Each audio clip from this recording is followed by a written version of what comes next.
Good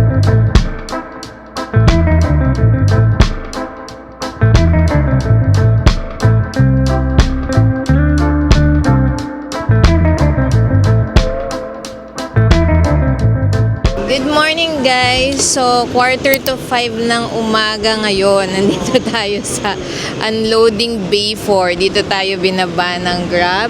At kung makikita nyo, nandito tayo sa Terminal 3 na iya. Ayan, so today guys, pupunta tayo sa Boracay. So magiging maaga ang summer natin ngayon. Ayan guys, so kung first time nyo na pupunta ng Boracay or first time nyo magdi-DIY or mag-isa ka lang, so para sa'yo ang video na to. So step by step, papakita namin sa inyo ano yung gagawin nyo pagdating dito, saan kayo pupunta. Ayun, so para hindi kayo kabahan, lalo na kung first time nyo magta-travel at mag-isa lang. Okay, so let's go. Samahan nyo kami guys. O, eto na guys. So, dito kami binaba ng Grab. So, yun ang unang gastos namin for today. Ayan. So, unang step guys, ilalabas nyo yung itinerary nyo. Pwede na siyang i-print or pwede din namang sa phone nyo. And then, papakita nyo din yung mga ID nyo. Ayan guys. So, ayun. Pinrint namin yung itinerary. Hawak-hawak siya ni Dida. Papakita siya kay Kuya Guard. Ayan. Ayan guys.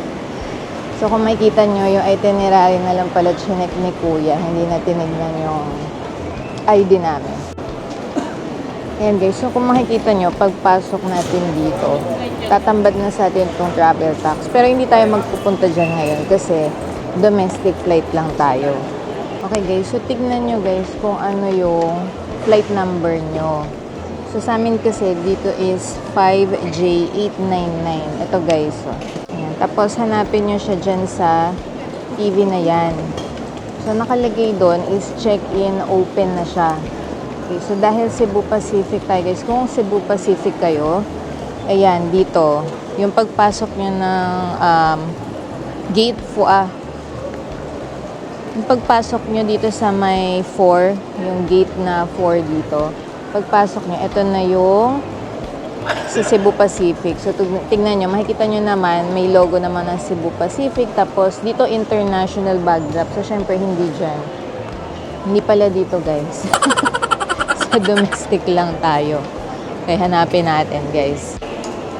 Ayan, guys. Tinanggal ko lang kanina yung mask ko. Pero, inuugali pa rin namin na mag-mask, no? Kahit na, kumbaga, hindi required. Kasi, syempre, less hawa lang sa sakit. Okay guys, mukhang dito siya.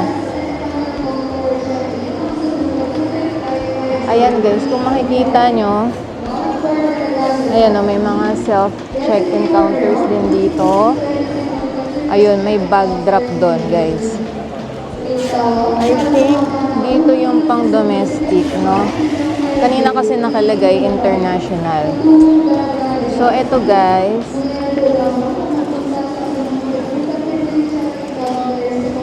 Ayan, mukhang dito yung sa Cebu Pacific, guys. Okay, so yan is kung meron kayo i-check-in na bag.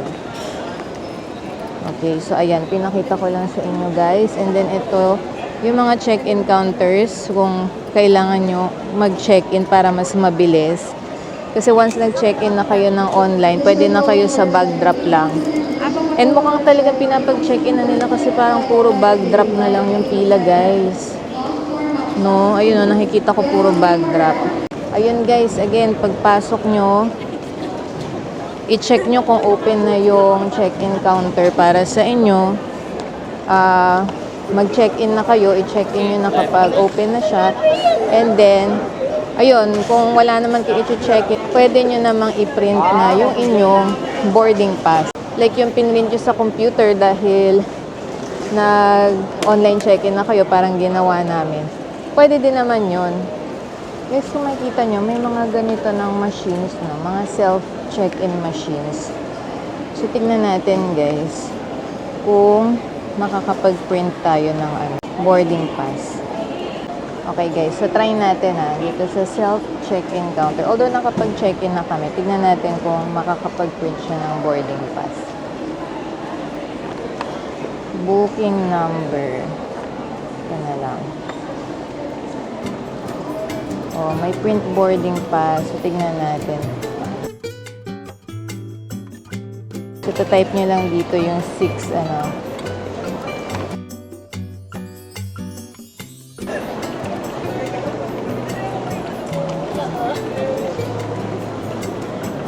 Ayun.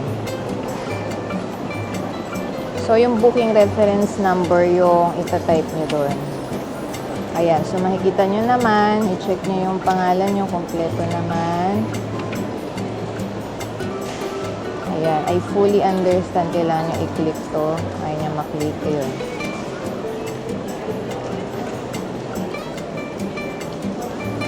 Ayan. Piniprint lang niya. Tignan natin, guys. Mukhang dito siya lalabas. Ayan. Oh, di ba? Para mas maganda yung ano natin. Ayan. Oh. Although may na-print na tayo, pero mas maganda pag ganito, guys. Ang next na is magpo-proceed na tayo sa security check. So, ang aga namin, no, guys. Kasi minsan, ang hirap nung dadating ka na on time lang. Una, you have to consider yung traffic, just in case lang.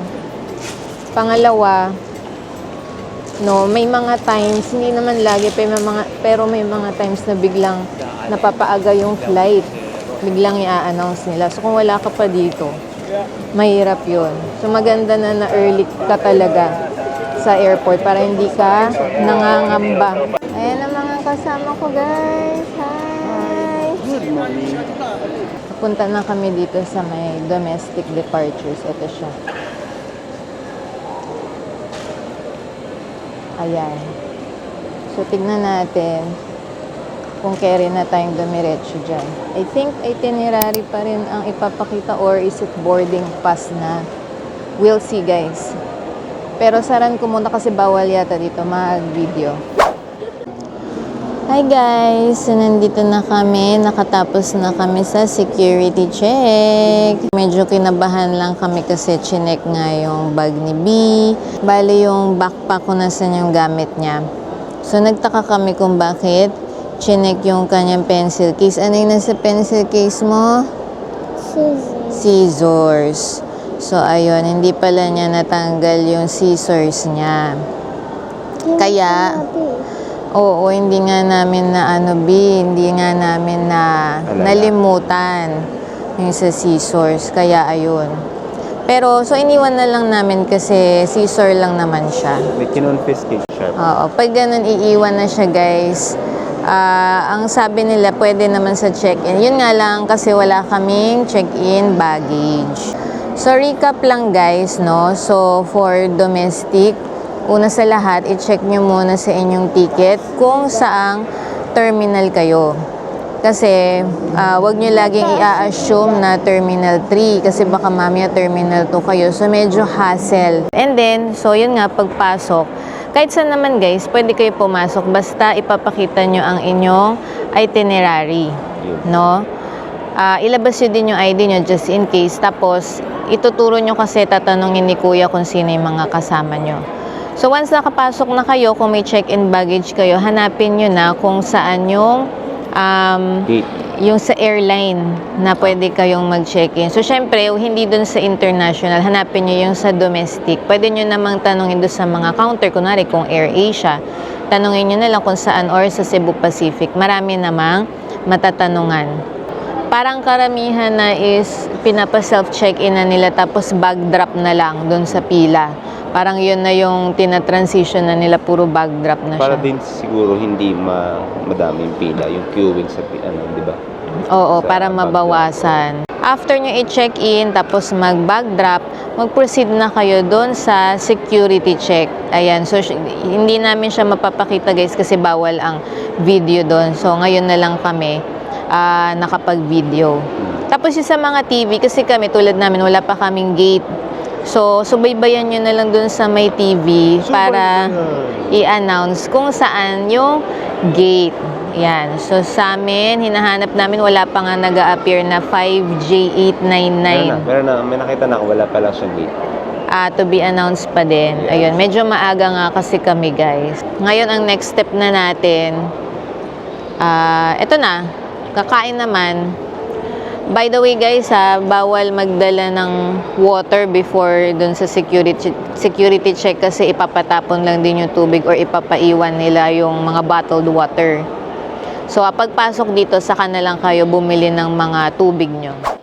Okay guys, so in case tulad namin, maaga kayo dito and gutom kayo, naghahanap kayo ng makakainan, ipapakita ko lang sa inyo kung ano yung makakainan dito. Una sa lahat, meron itong, pakita ko sa inyo. Ayan siya guys, Food Village. Tapos, madami silang mga, para siyang food court guys. So, madaming kainan dito. Okay, so isa-isahin natin kung ano yung mga kainan. So, tulad dito, merong Cozy Kitchen. Dito, magkakaroon ng fokwa, nakalagay doon. Ayan, meron ditong may lechon. Tapos, banda doon, dito kami bumili ng kape sa Bose Coffee. Tapos, pagpasok, madami pa yan. Guys, yung list, no, ng mga kainan sa loob. Ayan. So, pagpasok nyo dito, guys, sa loob, ito yung cotton wings and yung cinnabon. Ayan. And then, may nakaturo dito. Ayan, o. Akala nyo wala na dyan. Pero nakaturo sa kanan, nandun yung iba pa. So, ayan. Pag turn right natin, ayan, bubungad na agad itong si Bebang Halo-Halo. Pero, sobrang aga nga, so yung iba sa kanila sarado pa. And then, andito yung Mulak, Potato Corner, at saka yung Dunkin. Ayan yung Dunkin. Kapag kailangan nyo ng kape at donut. And then, ito, sarado din yung Yaoyo. Yung mga dessert na malalamig, sarado pa sila. Tapos, banda dun yung Aristocrat. So, kung makikita nyo guys, ang daming table, ang daming pwedeng upuan. Kung maaga pa naman kayo. And, kung katulad namin na wala naman kayong mga access sa yung mga lounge, ano. And guys, just to note, di ba may kumakalat kasing balita nung kumakalat na sakit na Nipah virus, no? Kaya, as a paranoid mother, ginawa ko talagang pinag-mask ko na lang din yung baby ko tsaka ako. So ngayon, nandito na ulit tayo sa labas. Meron pang ibang kainan dito, guys. Pakita ko sa inyo. Okay, banda doon, may Krispy Kreme. Yan. Pero before ng Krispy Kreme, kung kailangan nyo ng makeup, ayun, may MAC. At may Victoria's Secret din. And then, meron ditong deli corner. May currency exchange dyan. Ito, may Fantastic Kitchen. Banda dito naman, merong Jamaican patty, siomai king. And ito, ayun, may noodles din doon. Na-happy ako dito yung Tokyo Milk Cheese Factory kasi favorite ko yan. Kung nandito kayo, ang sarap niyan. So, baka mamaya, baka bumili ako ng isa. Pa-isa-isa lang naman, guys, kasi syempre, ang sugar. Ayan, meron din dito Airport Cafe. After nito kasi, guys, wala na banda dun. So, sobrang aga kasi namin. So, dito muna kami umupo. Dito sa food court dito. Andun sila. Okay, pinakita ko lang sa inyo kasi dati, nung sa Terminal 2 kami, although may paunti-unting mga kainan, naghahanap kasi kami ng kanin nun. Parang ang konti kasi ng options. At least dito, guys, madami-dami yung options nyo ng makakainan. Ayun siya, guys. Kung makikita nyo, yung pangatlo, 5J899. So, makikita natin may gate na siya, 131. Ayun. So, mag-proceed na tayo doon. So, pag hahanapin nyo yung gate nyo, guys, ayun, may mga nakalagay naman. Ayun, oh. So, makikita nyo doon sa dulo yung mga gate numbers and may arrow kung saan kayo pupunta. So, pa doon tayo, naka-arrow doon papunta. So, ayun, guys, oh. Gate 131. So, punta na tayo doon. Ayan, guys, so, yung mga gates. So, 131 tayo, punta tayo doon. Ayan, guys, so, nakalagay bababa. Ayun, may escalator doon, pababa ng gate 131. So, pupunta tayo dyan.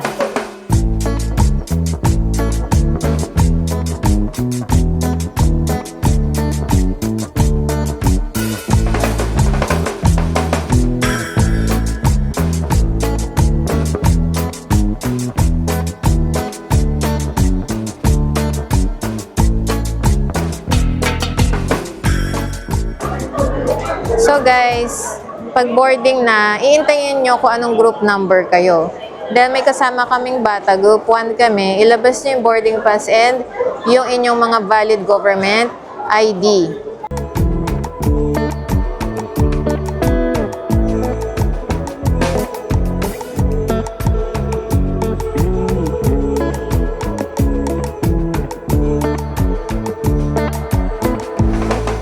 Okay guys, sakay tayo ng bus.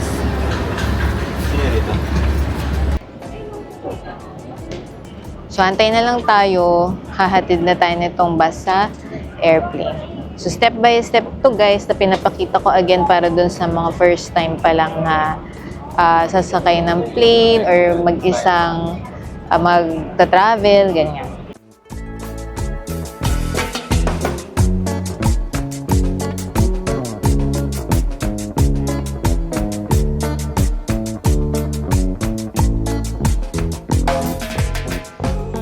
Ayan na nga guys, andito na tayo. Welcome to Katiklan. Ayan guys. So ngayon, andito na tayo. Makikita nyo, papunta na tayo dito sa arrivals area. Ito, pakita ko sa inyo. Ayan, so may papayong si Cebu Pacific. And then, ayun. So kung makikita nyo, ayan yung arrivals. So, kung meron kayong check-in baggage, yun yung una nyong kukunin. Yan, pagpasok dyan, papakita ko sa inyo kung saan ba kinukuha yung check-in baggage. Ayan guys, dyan din isusoli yung mga payong, ha? Hindi siya inuuwi. Okay, so pasok na tayo ngayon dito sa arrivals. And then, mag-proceed na tayo sa kung saan kukuhain yung check-in baggage.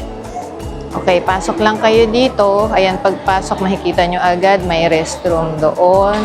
So, kung naiihi kayo, ganyan. Ayan, makikita nyo naman, ayun, no, may nakalagay na sign, baggage claim. So, dito natin ngayon i-claim yung check-in baggage. Okay. Ngayon, meron ng ganyan, yung nagro-rotate na, nagdadala ng bag. Dati kasi wala yan. So, dito nyo siya kukunin, guys. And then, kung wala naman at nakuha nyo na, ayan, proceed na kayo dito. So, lalabas na tayo.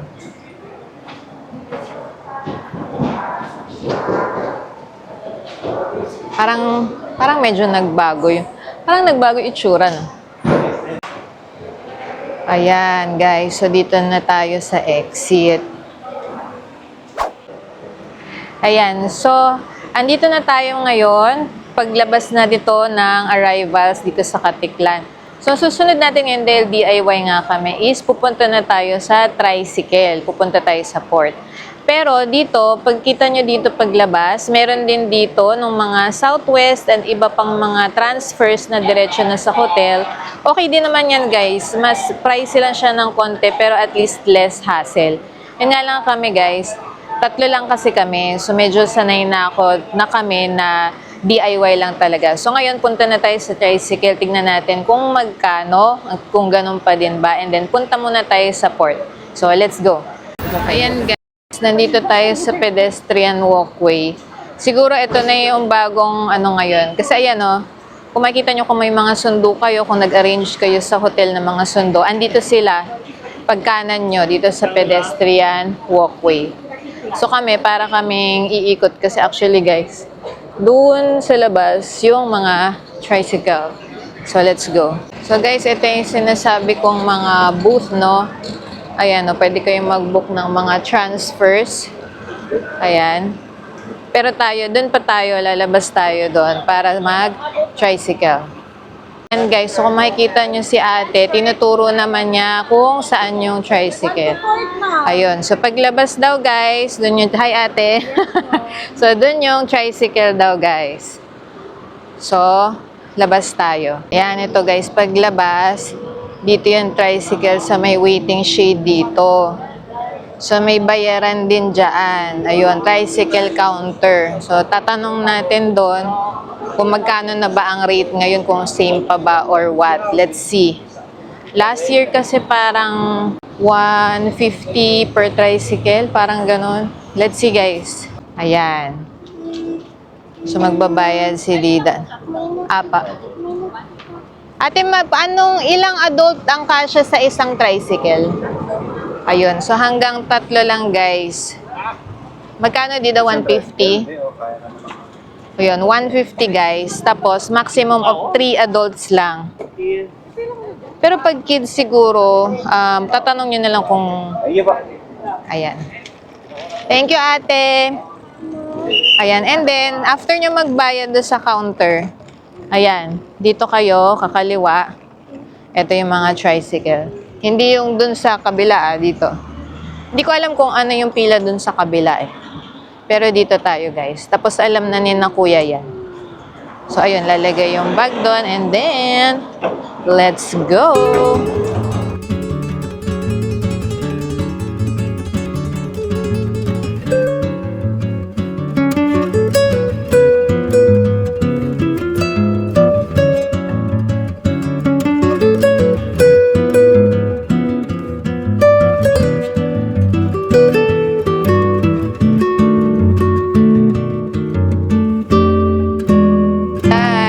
Dito na tayo. Let's go, baby. Thank you po, kuya. Let's go, baby. Okay, guys. Nandito na tayo sa Jetty Port. Ito ay Katiklan Jetty Port. Oh, dito non-tourist. Dahil tourist tayo, dito tayo, guys. Sa loob. Ayan, guys. So, dito sa labas, maraming mag-aabang dito na ganyan. Ngayon guys, kung budget traveler kayo na tulad namin, diretso kayo sa loob, huwag na kayo magpahinto dito. Kasi may mga extra payment yan, extra charges. Okay lang naman yun, ano? Pero kasi nga, as a tipid traveler ng bonggang tipid, talagang kami nalang kasi sanay na kami. So ayan, pagpasok, ito na, ticketing counter. O, dito na tayo dediretso ngayon guys. Meron lang dito, security check. Ayan guys, pagpasok nga namin is nasa lubong namin tong si ate and pinapakita niya itong Let's Go Boracay or Let's Go.ph. So ayan, pinakita niya sa amin yung prices. So ganun pa rin naman, ang boat fare is 50, ang terminal fee is 150, at environmental fee is 150. Tapos meron lang silang service fee na 35. So dito sa Let's Go.ph, isahan na siyang babayaran, hindi ka napipila ng iba't ibang window. Tapos, meron nga lang discount syempre kapag bata at senior. Ang boat fee is 40, environmental fee is 120, at ang terminal fee is 120 din. Ayan, meron pa rin 35 pesos na service fee. So, ang total kapag hindi discounted is 385 at ang total naman sa discounted is 315. Okay, so sabi nga namin, sige, itatry namin for a change lang. And so, ayan na nga, pinaprocess na ni ate. Binigay lang namin ng details namin, yung aming travel details. Yan, kung saan kami mag-stay. In fact, sabi nila, pwede mo naman siyang sagutan before going to Boracay. Ayun, binigay namin yung ID namin kasi kailangang iscan yung mga ID. So, ang website niya guys is ito. It is boracay.letsgo.ph. Ayan, so doon ka pwede kang mag-register. Ikaw na yung maglalagay ng details mo before going dyan sa port or even before going sa Boracay. Pero pagdating dito sa port, yung bayaran is doon pa din, doon sa ticketing window. Ayan, mamaya makikita nyo kapag magbabayad na kami. So, mabilis lang naman yung pag-process din ni ate. Ayan, and then may lalabas na mga QR code. And sinabi lang niya sa amin kung magkano yung babayaran. May discount yung bata. And then, ayan, dyan sa ticketing counter, dyan pa rin magbabayad. Kahit na dyan kayo nag-register or kahit sa bahay kayo nag-register, pagdating is dyan pa rin babayaran yung fee. So, madami silang window. So, at least dyan, isahan na siya. Lahat babayaran nyo na sa iisang window lang. So kung sakaling nakapag-pre-register kami, mas mabilis din sana guys. And then may yung service fee nila, sasamahan pa rin nila kami papunta dun sa boat, i-assist kami. Pag hindi mo naman siya avail, dito ka naman pupunta. Ayan, itong window na to, separate babayaran yung terminal fee, and then pipila ka uli sa kabila for environmental fee, and sa kabila naman for the boat ticket. So, dyan, makakatipid ka ng 35 pesos. Pero actually, kung titignan nyo, wala naman kasing pila din dito. So, pag ganyan wala naman pila, napakabilis lang din naman ng DIY. So, for this experience, nadagdagan lang tayo ng 35 pesos each para for something nyo lang na ma-experience natin. At ayan na nga, sinamahan na kami ni ate papunta sa boat. Kasi mukhang i-scan yung QR code dun sa mga dadaanan namin. So, let's go!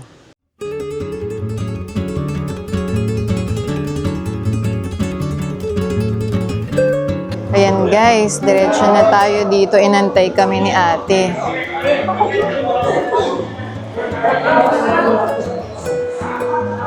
So, doon daw tayo sa side doon, sa kabila. Ayan guys, dito daw tayo. So, dito sa part na to na exit. Dati kasi doon kami sa may right side lagi. So, ngayon dito tayo tinuro ni ate girl. Yan, talaga inintay niya kami and inassist niya kami guys. Okay naman yung let's go. Talaga, let's go na guys. Ayan, dito tayo. So, iba tong ano na to. Usually doon kami sa part doon sa kabila. Ayan guys, so mukhang dito tayo sa mga boat dito. So, ito pala yung mga boats nila. So, saan kaya tayo? Let's see. Ito, mukhang ito siguro. Yung Kayla. Okay, off ko muna guys at baka malaglag.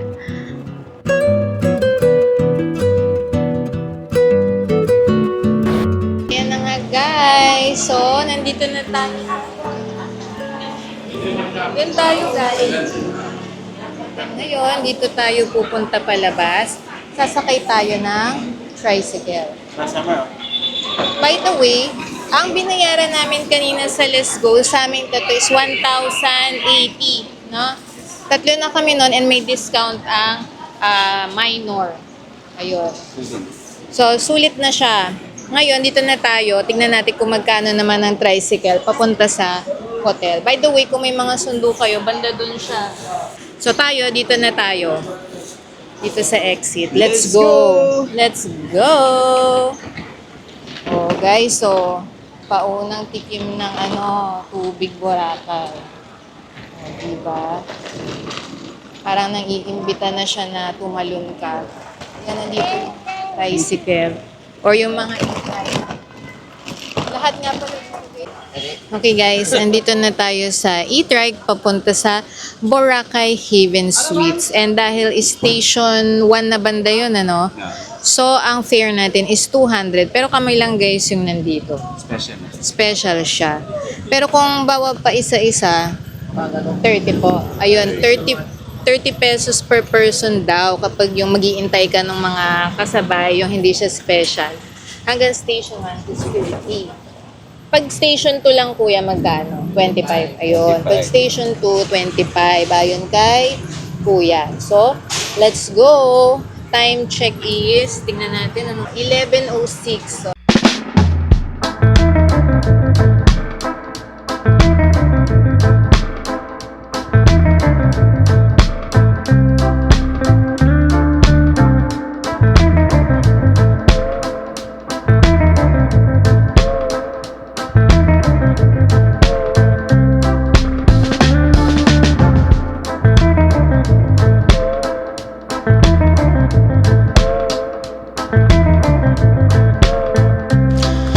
nakarating na nga tayo sa Boracay Haven Suites guys. So dito ko na muna tatapusin ang vlog na ito para nakafocus lang tayo sa vlog na ito sa DIY na pagpunta mula sa airport from Manila hanggang sa inyong desired hotel sa Boracay. Kung nagustuhan nyo ang video na to, please paki-like nyo naman and i-share nyo na rin ang video na ito. Also, please click the notification bell para ma-notify kayo kapag meron tayong bagong video. Also, please subscribe to our channel, The Cube Explores, and i-follow nyo na rin po kami sa aming mga social media accounts. Thank you for watching guys. Abangan nyo po ang susunod nating vlog, yung mga kasunod nating Boracay vlogs. Hanggang sa muli po!